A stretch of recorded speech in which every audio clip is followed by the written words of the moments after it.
Hi, everybody. I'm Julianna Forlano. This is Act Now. Thank you so much for watching. As I spoke about in my last segment where I had Professor Richard Wolff on, and if you're not watching this live, definitely go on to YouTube on act.tv and check out the interview I did with him about the supply chain, the misleading myths around the supply chain. This is a picture right here that I took of the empty grocery store shelves. Giancarlo, show the other one. I was in my local Big Y, the name of that grocery store will tell you what section of the country that I live in. Here's the other one. Hold on. Oh, yeah, there we are. There was nothing. There was no vegetables. There was no produce. And Professor Wolff made the connection between how we're giving Amazon so many tax cuts, and that means we don't have enough money to make sure the tomatoes get to our stores as a community. So we're talking about what's happening right before our eyes. We're talking about economic collapse. And I think it's really interesting because we came off, Thanksgiving Day. I'm going to throw my Thanksgiving slide up there. Where is it? Here we go. I can't find my turkey junk. There it is. Yeah, we came off of a Thanksgiving Day where, as I said earlier, people could not, one of the big topics of conversation was that there are things missing from the stores and things were hard to come by. Maybe not the Thanksgiving meal because everyone wanted to make money and they made sure the turkeys were out there, but other things. One of my relatives said cat litter. The other one said she couldn't get art supplies, for her kids for school. So it's really interesting how these things are coming all over the place. I also noticed for myself that I'm literally right now, as we speak, on this show in a bidding war with someone on eBay. So I don't have to pay $60 for a piece of plastic that my daughter would like for her Christmas present. So, it's getting crazy. I went to Target, $70 for a piece of plastic. It's absolutely insane. Anyway, the idea here is we just came off the holiday that is supposed to be about Thanksgiving, is supposed to be about gratitude. You see my daughter coming home making gratitude lists at school. Gratitude lists are a foundation for mental health recovery. Everyone from Tony Robbins, who calls it, I think, emotional flooding or emotional stacking, where he says, think about something that you're grateful for. Now add another thing that you're grateful for. Now add another and feel those good feelings. And then from those good feelings, you can go out and somehow the magical universe will provide you with everything that you need. Now, I do subscribe to the fact that if you can stay in a flow, that does help you with your own mental health. There's nothing wrong with trying to protect your own mental health while the economy is collapsing. But as another friend of mine says, if you're not totally depressed by what's going on, then maybe you have a mental health problem because what's going on out there is a little bit nuts. So anyway, I was thinking through some of the things that are prescribed on a day-to-day level, people making that sort of gratitude list, and how gratitude is a concept under capitalism that really just doesn't have a place. Many people that I know who would have the most to be grateful for are just basically fearful.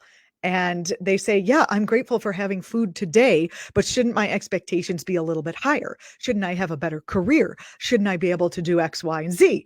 That fulfilling space of gratitude is eaten up by the voracious appetite that a capitalist system tells you that you should have from the very beginning of your life to the end. It just keeps telling you that you should fight, that you can't sit still, that you must keep fighting and keep pushing. And addiction is considered the disease of more, and capitalism, you could be addicted to any number of things, and capitalism just causes us to have the disease of more. So I was thinking, looking maybe for a silver lining in the fact that our economy is not what it once was. We are not going to be able, I can show you the store shelves again, but I think maybe you've seen them. Giancarlo, put up the grocery store shelves again.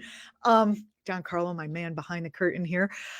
Our economy is not going to be what it once was. We're not I went to the grocery store with a list of things. I came back with some substitute things. There was no spinach. In fact, I went to one grocery store and the spinach was $7 for like a little thing of spinach. It wasn't Trader Joe's. There's not one around here. And then I went to the next grocery store thinking that was a ridiculous amount of money to pay for spinach, and they didn't have any spinach. In fact, they had what you see there, which in Italian would be cazzo, which I'll let you figure it out. I can see you guys. Carlo back there, you know what cazzo means. It means nothing, but the literal translation is a private part that resembles a zucchini. Anyway, I got a little off base here, but I was thinking that as we start living through a society where we can't just get exactly what we want all of the time, where we're not going to be able to constantly have access to, say, two of the crops that are currently being decimated by climate change. The one is coffee, the other is chocolate. Imagine how much gratitude you'd be able to have for your cup of coffee when you can't get it all of the time. It's very interesting how places that are not lands of plenty can actually go deeper into being happy. You can actually have a much happier existence. That was my Dick Wolf has got to go alarm. He had a heart out and I wanted the last interview and I wanted to make sure he got out on time. Anyway, my point is that perhaps if we actually have less and we have less choices, we will actually be able to tap into one of the massive things, gratitude, that helps people be a little bit happier, a little bit more secure. I'm Julianna Forlano. You've been watching Act TV. I would thank you for your comments. Thanks, Maxie. I appreciate it. By the way, I'm watching your comments on my YouTube page. So if you are watching on YouTube, thank you so much. Definitely hit up the like button. I know my personal YouTube page has been dormant for a little while, so it's really great to see you guys on there. And don't forget, you're watching on Act TV. We're happy to be on Apple TV. We're happy to be on Roku. We're happy to be wherever you are. And we hope that this program is of service to you. Julianna Forlano. In my life, I have served as a stand-up comedian. I have served as a professor of media ethics. I know everyone's first question, are there any? Well, take the class. Whatever. I have also served as a psychiatric social worker and a number of other things. I am a Renaissance woman, and I'm here with you as we enjoy living through these very interesting times. I hope you had a lovely holiday. Coming up on our Thursday show, Josh Holland joins us to do our headline segment, one of my favorite segments. And Heidi Seek from Vote Pro Choice is coming on to talk about the court case at the Supreme Court where they are possibly going to be not exactly overturning Roe v. Wade, but codifying into law some things that fly right in the face of our women's right to choose. So don't miss that show. It's intense. Thanks so much for watching, and we'll see you Thursday at 2 p.m.